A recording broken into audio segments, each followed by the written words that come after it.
आजचा आपला विषय आहे वर्षा पिकनिक आणि हुल्लडबाजी. पावसाळा सुरू झाला की वेध लागतात ते वर्षा पिकनिकचे किंवा वर्षा सहलीचे.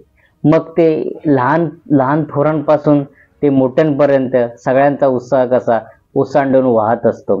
काही जण सोलो सोलो ट्रेकिंग करतात, सोलो पिकनिक करतात, तर काही जण ग्रुपने जातात, तर काही जण कुटुंबासहित आपल्या पिकनिकला जातात.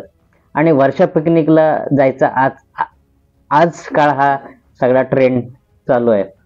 आणि वर्षा पिकनिकला जायचं म्हणजे पावसाळ्यात मजाक मस्ती, धबधब्याखाली फिरायला, हुंडायला, असं खूप काही लोकांना मजा करायला मिळते.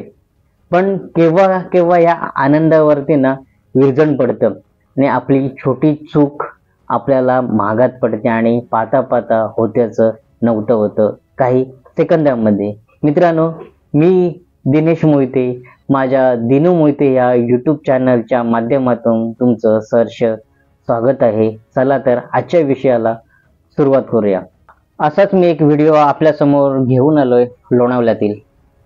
लोणावळ्याच्या भुशी डॅम जवळ 5 जणांचं अख्खं कुटुंब सकाळपासून मजा मस्ती सगळं काही करत होतं.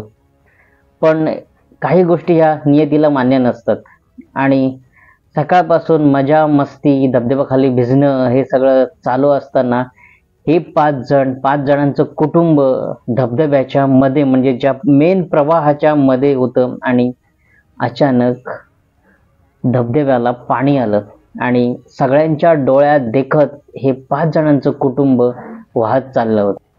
मित्रांनो, असंच होतं. अति केलं की माती व्हायला वेळ लागत नाही, त्याचं हे उत्तम उदाहरण आपण पाहिलं. हे कुटुंब कुठलं होतं हे माहित नाही, पण केवढा मोठा आघात या कुटुंबावरती झाला आपण याचा विचारही करू शकत नाही.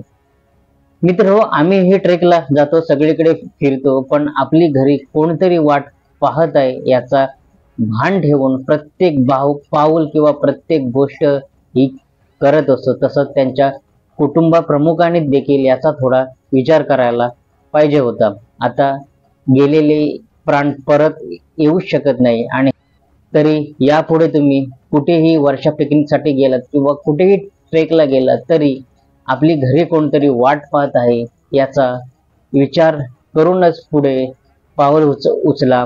कारण कुठलाही अविचार करू नका.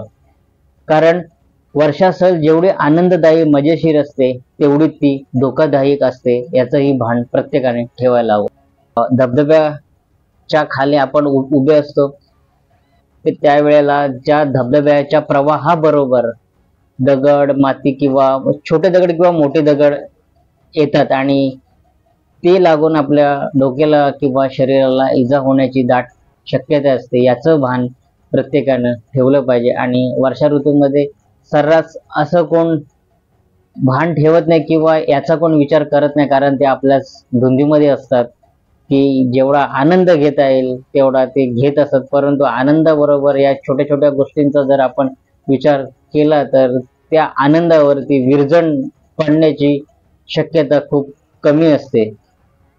मित्रांनो, वर्षा सहलीचा आनंद हा सगळ्यांनीच घेतला पाहिजे, पण तो आपल्या जीवावर उदार होऊन नाही तर आपला जीव सांभाळून हा आनंद घेतला पाहिजे. आजच्यासाठी एवढंच.